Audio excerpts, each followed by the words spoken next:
महायुतीचा शपथविधी सोहळा थोड्याच वेळामध्ये पार पडणार आहे आणि देशभरातील दिग्गज नेते याला उपस्थित राहणार आहेत। अनेक भागातून जे आहे ते नागरिक या ठिकाणी भाजपचे कार्यकर्ते पोहोचायला सुरुवात झालेली आहेत। आपल्यासोबत काही कोळीवाड्यातून आलेले बांधव सुद्धा आहेत, त्यांच्याकडून सुद्धा जाणून घेऊया। काय सांगाल, शपथविधी पार पडतोय, मुख्यमंत्री म्हणून देवेंद्र फडणवीस शपथ घेणार आहेत। पहिली गोष्ट म्हणजे देवाभाऊंचाच हा तिसरा टर्म आहे। आम्हाला सर्वांना आनंद आहे की देवाभाऊ आज मुख्यमंत्र्यांची शपथ घेत आहेत। खरं तर लाडकी बहीण ही सगळ्यात यशस्वी ठरलेली होती। काय सांगाल, आज शपथविधी होते, पुन्हा एकदा महायुती सरकार येते। काय नाही, देवाभाऊंकडे आमच्याकडे एवढीच अपेक्षा आहे की त्यांनी काय आमच्या थोडीफार 21 केले आहेत, त्याच्यावरती अजून काय ते थोडे वाढवावे हीच इच्छा आहे आमची। महागाई पण कमी करावी त्यांनी। तुमची काय मागणी आहे?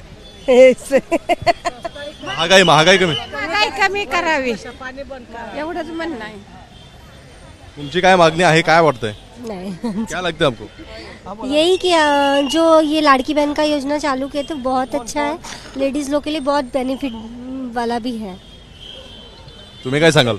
वही सांगना है कि ये क्या बोलते महंगाई कम होना चाहिए, हम लोग का लाड़की बहन का है उसमें थोड़ा पैसा बढ़ना चाहिए, और जो औरतों के प्रति ये है स्वाभिमान है वो बढ़ना चाहिए, काम धंधा मिलना चाहिए, औरतों को पढ़ाई लिखाई में ध्यान देना चाहिए, और क्या चाहिए। तुम्हाला काय वाटतं, शपथविधी मोठा सोहळा पार पडतोय? शपथविधी इथं एक चांगल्या प्रकारे पार पडत आहे। देवाभाऊंनी तिसऱ्यांदा मुख्यमंत्र्यांची शपथ घेतलेली आहे आणि उत्तम प्रशासन, अतिशय कुठला डाग न लागलेला उत्तम चरित्रवान असा एकमेव महाराष्ट्रामध्ये आजपर्यंतच्या इतिहासात पहिला मुख्यमंत्री म्हणून देवाभाऊंनी इथं लाभलेला आहे। आणि देवाभाऊ अशाच प्रकारे उत्तम प्रशासन चालून महाराष्ट्राचं नेतृत्व जगाच्या देशाच्या याच्यावर उमटतील ही देवाभाऊकडून माझी अपेक्षा आहे। तुम्ही काय सांगाल, मोठा शपथविधी सोहळा पार पडतोय?